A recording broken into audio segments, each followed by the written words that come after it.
Konnichiwa Japan and hello Philippines! So for today's vlog guys, share ko po sa inyo kung magkano nga ba ang sahod ng farmer dito sa Japan.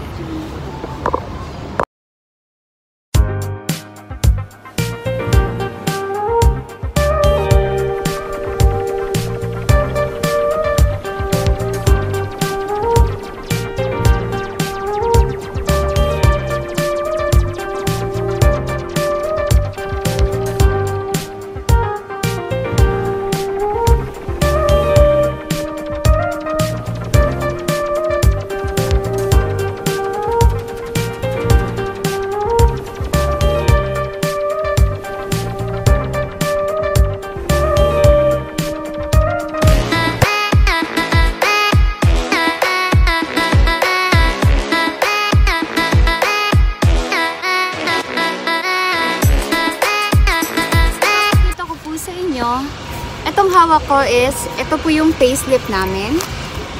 Ito.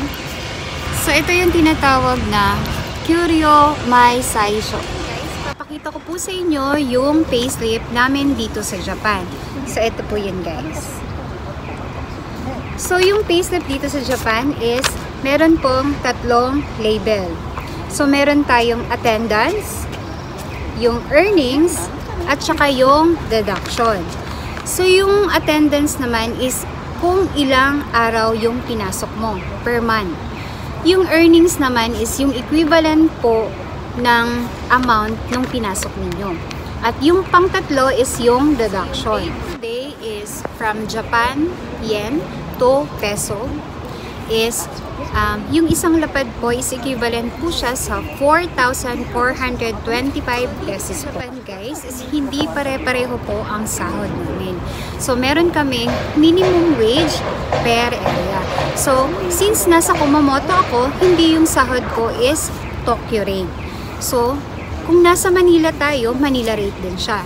So, kung pag nasa Davao tayo, Davao rate din siya. So, dito po sa Kumamoto, yung rate po dito is 821 yen po per hour. So, dito po sa Japan guys, iba po yung regular rate at saka iba naman po yung overtime pay.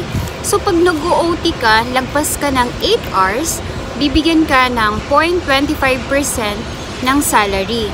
So, kung 821 yung per hour mo, plus 25%, so magiging 1,026 yen po siya per hour. January, meron akong 24 days na pinasok, so equivalent po siya ng 172.45 hours.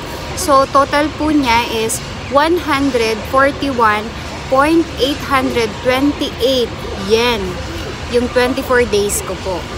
Since busy kami, may OT kami na 67.45 hours po. Total po is 69.512 yen. So, nung January po, 24 days plus OT, nakatanggap ako ng 211,340 yen. Or almost 22 na lapad guys. So, equivalent sa peso po is 93,517.95 pesos. Diba? Amazing! Super laki ng sahod dito guys. San ka pa? Ang laki? San ka pa? Mag-farmer ka na. Alam nyo ba guys, na dito sa Japan, automatic kinakaltas po ang mga insurance at taxes sa sahod ninyo. Ano nga ba ang kinakaltas per month? Namin guys, una na dito yung health insurance. So yung health insurance po or Kenko Hoken. So yung Kenko Hoken po guys is kinakaltasan kami ng 11,319 yen po. Advantage po pag nagbabayad ka ng health insurance dito sa Japan, is yung 70% po ng whole total bill is hindi mo nyo po babayaran. So, 30% lang po ang babayaran nyo pag nagpa-check up kayo. Next naman is yung welfare pension. So, yung welfare pension po is kinakaltasan kami ng 20,130 yen per month. So, equivalent po siya sa 8,907 pesos po per month. So, number 3 po is ang employment insurance. So, ang kinakaltas sa amin is 845 yen or nasa 373 pesos po per month. So, yung apat na kaltas po is yung income tax dito sa Japan. So, yung income tax po is nagbe-base lang siya sa total salary mo every year. So, ang kinakaltas sa amin is 4,050 yen po or 1,792 pesos po per month. Ang panglimang deduction naman is yung resident tax. So, alam nyo ba, pag andito kayo sa Japan, yung pag-stay nyo dito is may bayad. Hindi po siya libre, guys. So, yung kinakaltas sa amin dito is 6,400 yen per month. So, equivalent siya sa 2,832 per month. Guys, ang pang-anim na deduction is ang apartment. So, dito sa Japan, guys, bihira lang po ang mga company na nagbibigay ng libreng pabahay para sa mga trainee. Meron ng mga private business na libre silang bahay. Kami po, isang kinakaltas sa amin is 12,000 yen per month o equivalent po siya sa 5,310 pesos po per month. So, para kang nagrenta ng apartment, 'di ba, sa Pinas na super bongga na. So, dito kasi sa Japan, guys, kahit mahal yung bahay namin is as long as yung komportable ka lang sa tinutulugan mo, sa bahay. So, yung huling deduction is ang utility. So, yung utility, guys, is bilong na dito yung kuryente, yung gas, yung internet, at iba pang kasangkapan sa bahay. So, ang kinakaltas sa amin per month is 18,830 yen per month. Equivalent po siya sa 8,332. Guys, na-total nyo na ba lahat ng deduction namin, guys? Diba, nakakapang hinayang, pero no choice, andito tayo sa Japan.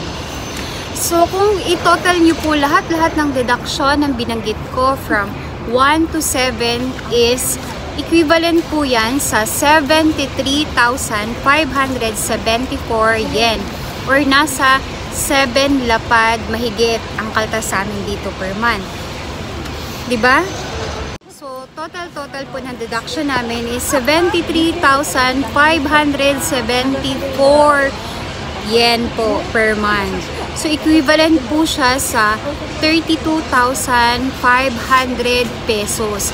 So, isipin nyo, guys, almost 33,000 pesos ang kinakaltas sa amin per month.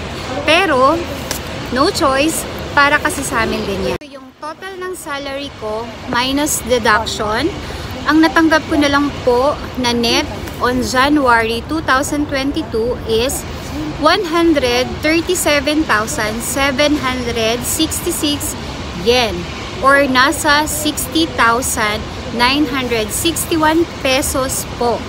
Not bad, diba? So, guys, yung shinare ko po sa inyo is based on my experience, hindi po experience ng iba. So, una po is, yung rate po is nagdedepende po yan siya sa lugar. So, hindi po pare-pareho. Meron, kung sa Pinas is meron tayong Manila rate, meron din namang regional rate. So, sa amin po, since nasa Kumamoto kami, is yung rate dito is 821 yen per hour. So, ayan guys, ngayong September 2022 po, is magti 3 years po ako. Mag-i-end po yung kontrata ko.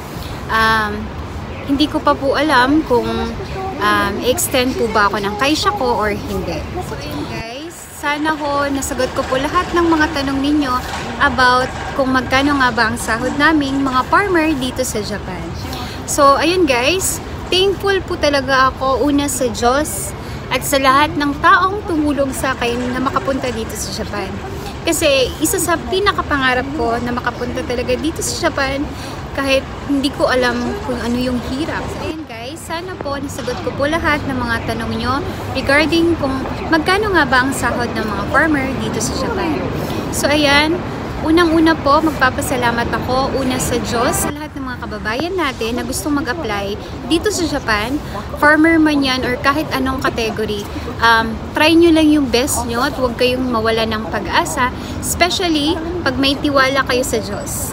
So ayan guys, ipopost ko po sa huling video ko yung agency, yun po yung nagpaalis sa akin papunta dito sa Japan. Pwede po kayong mag-inquire sa kanila, mag-send ng message or mag-send ng resume through direct email. Guys, kung nagustuhan niyo po yung video ko, please like, share, and subscribe to my YouTube channel at pwede po kayong mag-comment down below. At sa mga hindi pa nag-subscribe sa YouTube ko, please po, supportahan niyo po yung channel ko. Para updated po kayo sa mga impormasyon dito sa Japan, mata ne!